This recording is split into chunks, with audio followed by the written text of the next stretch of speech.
Sound check कर लेता हूँ। ओके फाइन, सब ठीक चल रहा है। तो 1 मिनट के लिए वेट कर लेते हैं सभी का। मे बी सभी को कुछ प्रॉब्लम हो तो ज्वाइन नहीं कर पा रहे हो, सिर्फ 9 बच्चे ज्वाइन कर पाए हैं अभी तक। तो 1 मिनट के लिए हम वेट करेंगे, तब तक मैं आपको व्हाइट बोर्ड पे लेके चलता हूँ। ओके, तो ये आपका सिलेबस है, आप एक बार अपना सिलेबस को देख सकते हो। देखो जैसे यूनिट नंबर 1 है, ये 8 मार्क्स कैरी करता है। सेकंड यूनिट जो है करंट इलेक्ट्रिसिटी है, ये 7 मार्क्स कैरी करता है। थर्ड जो यूनिट है जो वो मैग्नेटिक इफेक्ट ऑफ करंट है, राइट, और ये कैरी करता है 8 marks. Electromagnetic induction and alternating current जो है ये भी 8 मार्क्स का 8 मार्क्स कैरी करता है। इलेक्ट्रोमैग्नेटिक वेव 3 मार्क्स का है। ऑप्टिक ये सबसे ज्यादा मार्क्स कैरी करता है, कितने, 14 मार्क्स कैरी करता है। सेवंथ जो यूनिट है वो है 4 मार्क्स कैरी करता है। एटम एंड न्यूक्लियाई 8 यूनिट, ये 6 मार्क्स कैरी करता है। नाइट यूनिट जो है वो इलेक्ट्रॉनिक डिवाइसेस है, ये 7 मार्क्स कैरी करता है। और कम्युनिकेशन सिस्टम ये 5 मार्क्स कैरी करता है, और टोटल आपके बन जाते हैं 70 मार्क्स। जिस तरह से आपका 11th में सिलेबस रहा था उसी तरह से आपका ये सिलेबस रहेगा यहाँ पे। मींस आपका टोटल 100 मार्क्स पेपर रहता है, इसमें से आपकी थ्योरी जो होती है 70 मार्क्स की रहेगी, और 30 मार्क्स आपका प्रैक्टिकल होता है जो पहले चलता था आपका। इसमें से 20 आपके एक्सटर्नल मार्क्स का होता है और 10 आपके इंटरनल मार्क्स का रहता है। Fine, okay. अब देखिए ये तो हो गया हमारा सिलेबस, आगे बढ़ते हैं। तो फर्स्ट जो यूनिट के साथ हम शुरू करेंगे जिसका नाम है इलेक्ट्रोस्टैटिक। ठीक, कौन सा हमारा इलेक्ट्रोस्टैटिक। इलेक्ट्रोस्टैटिक में देखो सबसे इंपॉर्टेंट बात क्या जाएगी आपकी, चार्ज। इसमें हम क्या देखेंगे, चार्ज के साथ एक बात काम करेंगे। और चार्ज भी कैसा आपका, वो चार्ज जो कैसा रहता है, क्या रहता है, रेस्ट में रहता है। कौन से चार्ज के साथ हम बात करने वाले हैं, डिस्कस करने वाले हैं यहाँ पे, वो चार्ज जो कैसा रहता है आपका, रेस्ट में रहता है। इलेक्ट्रोस्टैटिक का आपका फर्स्ट पार्ट है जिसका नाम ही क्या है, इलेक्ट्रोस्टैटिक चार्ज। मीन्स चार्ज आपका क्या रहने वाला है, रेस्ट में रहने वाला है। फाइन, अब देखिए यहाँ पे जो इलेक्ट्रोस्टैटिक दो वर्ड मिलके बना हुआ है, ये देखिए क्या है, इलेक्ट्रोस्टैटिक। और इसको मैं दो पार्ट में ब्रेक कर दूं तो इलेक्ट्रो का मतलब हो जाएगा आपका चार्ज यानी कि इलेक्ट्रॉन, और स्टैटिक का मतलब आपका क्या हो जाएगा, स्टेशनरी यानी कि रुका हुआ यानी कि रेस्ट। तो ऐसा कोई भी चार्ज या ऐसी कोई भी ब्रांच जो फिजिक्स की ब्रांच हो जो डील करती हो कैसे, ऐसे चार्ज की स्टडी करती हो जो चार्ज क्या हो, रेस्ट में हो, जो क्या हो आपका रेस्ट में हो। क्लियर होगी बात। तो यहां से हमारी स्टेटमेंट निकल के आती है, electrostatic is that branch of science या physics which deals with the study of charge at rest, कि आपका चार्ज का कैसा हो, रेस्ट में हो। ऐसी ब्रांच साइंस की या फिजिक्स की जो डील करती है with study of charge at rest is known as electrostatic. Electrostatic के और भी नाम रहते हैं, जैसे इलेक्ट्रोस्टैटिक तो बता ही दिया, दूसरा क्या है, स्टैटिक इलेक्ट्रिसिटी, और तीसरा इसका नाम क्या है, फ्रिक्शनल इलेक्ट्रिसिटी। क्या नाम है, फ्रिक्शनल इलेक्ट्रिसिटी। जैसे मैंने कल भी तुम लोगों को बताया था, वापिस से आई डोंट नो आपको पता चला था कल की नहीं चला था, इसलिए मैं वापिस से आपको देखो एग्जांपल की मदद से समझाता हूँ। देखिए एक्चुअली होता क्या है, आपने अपने जब 9th-10th में थे आपने चार्ज के बारे में वहां पे स्टडी किया था। चार्ज को आपने कैसे, जैसे आपके पास कोई पेन है तो आप पेन को अपने जब ड्राई हेयर के साथ रब करते हो, इस ड्राई पेन को जब आप पीस ऑफ पेपर के पास लेके जाओगे तो वो पीस ऑफ पेपर इस पेन के साथ क्या हो जाएंगे, अट्रैक्ट हो जाएंगे।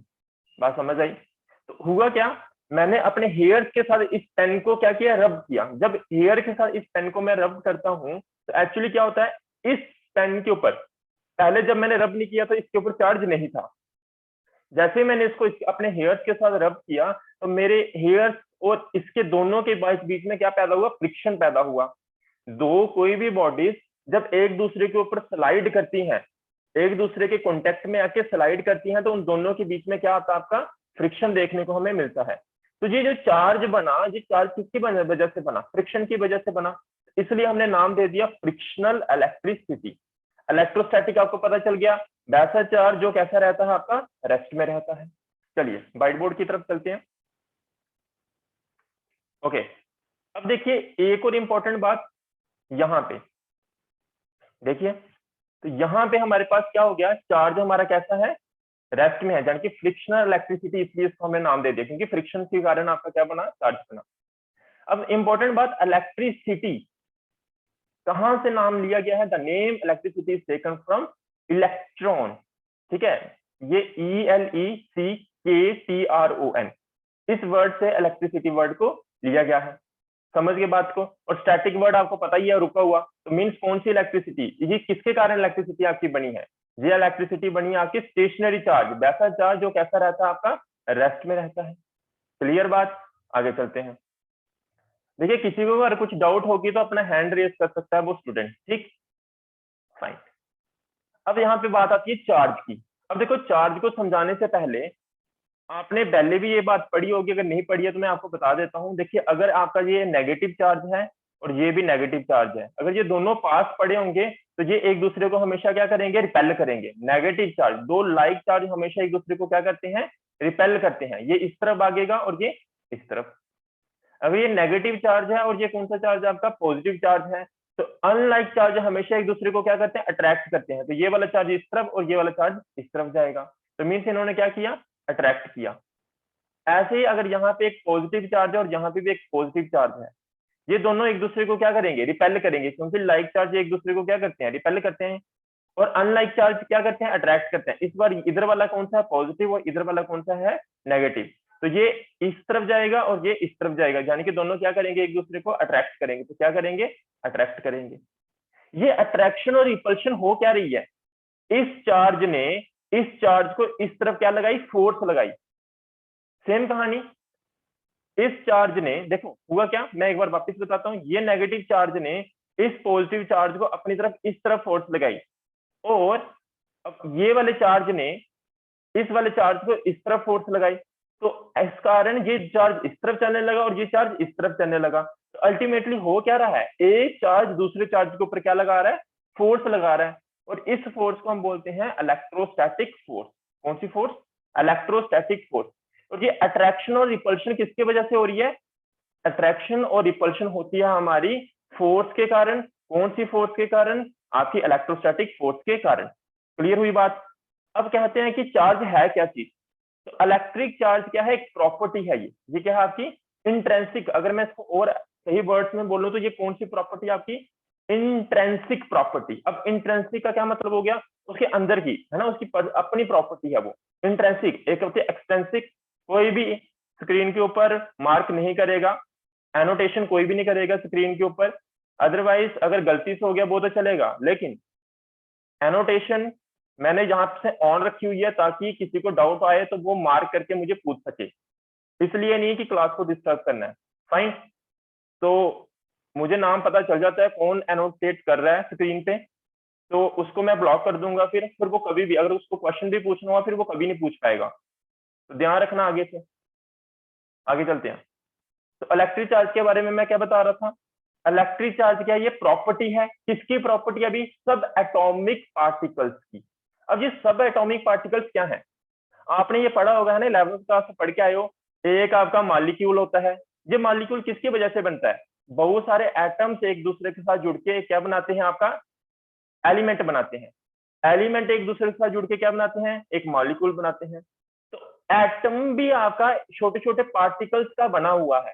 क्या बना हुआ है, छोटे छोटे पार्टिकल्स का बना हुआ। वो पार्टिकल्स कौन से हैं, वो एटम। देखो एक एटम बनाने के लिए छोटे छोटे जहां पे पार्टिकल्स का यूज किया गया है, यूज नहीं किया तो ये तो नेचर में ऐसे ही बना है। तो ये पार्टिकल्स कौन से पार्टिकल हम बोलते हैं, इनको सब एटॉमिक पार्टिकल्स बोलते हैं, है ना, मींस एटम के पार्ट, तो सब एटॉमिक पार्टिकल्स बोलते हैं। अब ये सब एटॉमिक पार्टिकल्स कौन से हैं, ये सब एटॉमिक पार्टिकल्स आपके इलेक्ट्रॉन्स, प्रोटॉन्स एंड न्यूट्रॉन्स, ये होते हैं आपके सब एटॉमिक पार्टिकल्स।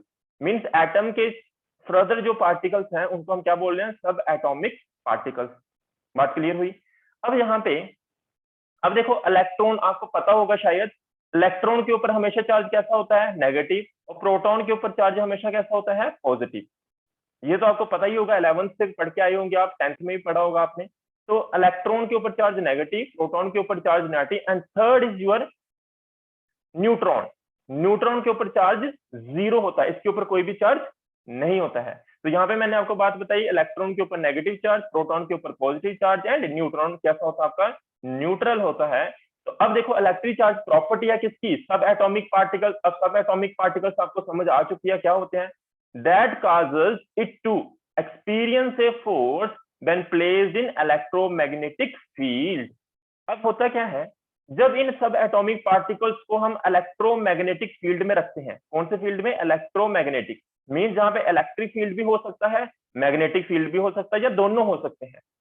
तो जब भी हम इन सब एटॉमिक पार्टिकल्स को, सब एटॉमिक पार्टिकल तीनों चीजें आ जाएंगी, इलेक्ट्रॉन, प्रोटॉन, न्यूट्रॉन।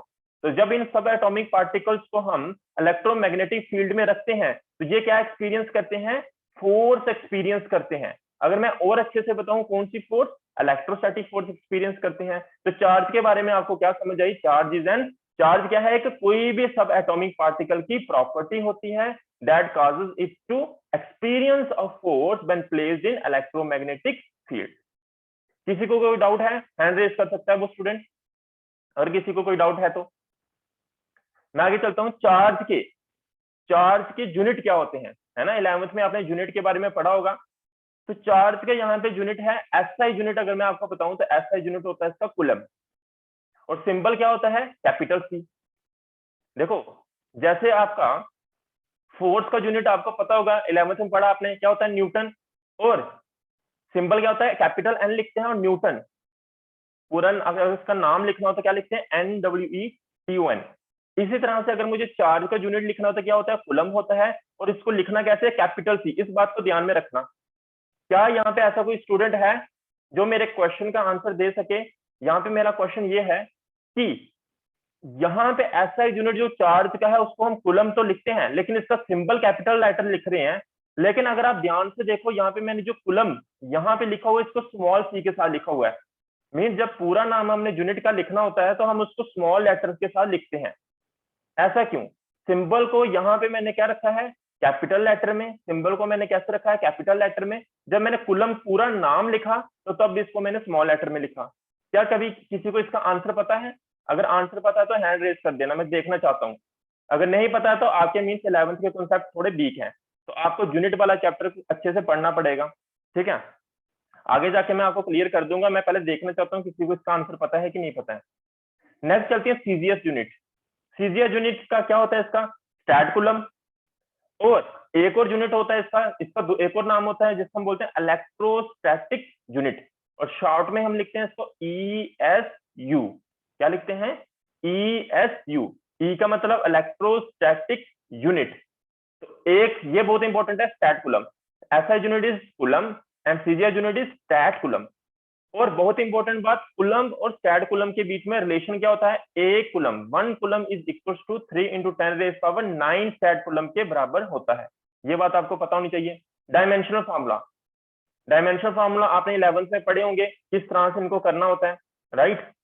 ओके, तो इस बात की उम्मीद करता हूँ तुम लोगों को इसके बारे में पता होगा। देखो करंट का आपको फार्मूला पता होगा, अगर नहीं पता हमने पढ़ना भी आगे जाके, लेकिन यहाँ पे मुझे डायमेंशनल फार्मूला आपको समझाना है, इसलिए मुझे इस फार्मूले को यूज करना पड़ेगा। करंट क्या होता है, चार्ज अपॉन टाइम। और चार्ज का मुझे डायमेंशनल फार्मूला निकालना है, तो मुझे चार्ज का, यानी कि चार्ज को मैं क्यू के साथ लिखता हूँ। तो यहाँ पे आप एक लाइन ऐड कर लो, it is denoted by, charge को डिनोट किसके साथ किया जाता है, it is denoted by Q. Charge को हम किसके साथ डिनोट करते हैं, क्यू के साथ। कैपिटल क्यू भी लिख देते हैं, स्मॉल क्यू भी लिख सकते हैं, ठीक। मेरी बात सुनो ध्यान से, आपने क्या करना है, स्क्रीनशॉट लेते हुए चलना है। जो भी मैं पढ़ा रहा हूँ इसका स्क्रीनशॉट ले लो, उसके बाद अपनी अपनी कॉपी को मेंटेन करते हुए चलना है साथ साथ में, ठीक है। ये देख लो पहला पेज आ गया आपके सामने, इसका स्क्रीनशॉट ले सकते हो। उसके बाद नेक्स्ट पेज बताता हूं मैं आपको, ये पेज, इस पेज का आप स्क्रीनशॉट ले सकते हो।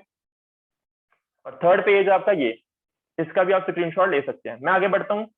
अब देखो चार्ज, मुझे चार्ज का डायमेंशनल फार्मूला निकालना है, तो यहाँ पे क्या हो जाएगा, टी को इस तरह भेज दो, तो I इंटू क्या हो जाएगा मेरा, टी हो जाएगा। अब करंट का और टाइम का डायमेंशनल फार्मूला क्या होगा, जहां पे मास तो है नहीं, तो मास की पावर क्या होगी, 0। लेंथ भी नहीं है यहाँ पे, तो लेंथ का क्या होगा, 0। टाइम है तो टाइम का क्या हो जाएगा, T1। और करंट का यूनिट क्या होता है एम्पियर, तो यहाँ पे क्या आ जाएगा ए। अगर मैं इसका डायमेंशनल फॉर्मूला लिखूं तो ये होता है इसका डायमेंशनल फॉर्मूला m0, किसी का मैसेज आया, तब तक मैं आगे पढ़ाता हूँ जब तक सभी का मैसेज आता है। ओके, तो करंट इनटू टाइम, तो यहाँ पे ये आपका m हो गया, ये आपकी लेंथ होगी, ये टाइम हो गया और ये एम्पियर हो गया, m0 l0 t1 और a। तो यहाँ पे हमारे पास डायमेंशनल फॉर्मूला क्या हो जाएगा m0 l0 t1 a1। अगर मुझे इसको शॉर्ट में लिखना हो तो मैं क्या लिखता हूँ, इसका डायमेंशनल फॉर्मूला एटी। चार्ज का जो डायमेंशनल फॉर्मूला होता है वो क्या होता है, एटी डायमेंशनल फॉर्मूला इसका होता है। क्लियर है बात।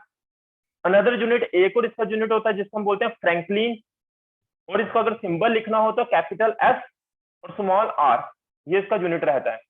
ठीक है, फ्रैंकलिन अगर आपको यूनिट नहीं याद रखना कोई प्रॉब्लम नहीं है, लेकिन डायमेंशनल फॉर्मूला और एसआई यूनिट और सीजीएस यूनिट आपको पता होना चाहिए चार्ज का, बहुत इंपॉर्टेंट है। आगे बढ़ता हूं, किसी का कोई मैसेज नहीं आया। नेक्स्ट चलते हैं, 1 कूलम को डिफाइन करना है आपको, एग्जाम में आता है डिफाइन 1 कूलम। 1 कूलम को किस तरह से डिफाइन करोगे आप, देखिए आपको पता है करंट क्या होता है, चार्ज अपॉन टाइम, और यहीं से मेरी एक स्टेटमेंट बन जाएगी कूलम की। कैसे बनेगी, देखो मुझे क्यू को डिफाइन करना है। क्यू क्या है, आई इंटू टी। आई क्या है करंट, टी क्या है टाइम। तो 1 coulomb is the amount of charge transferred in 1 second by DC current of 1 ampere.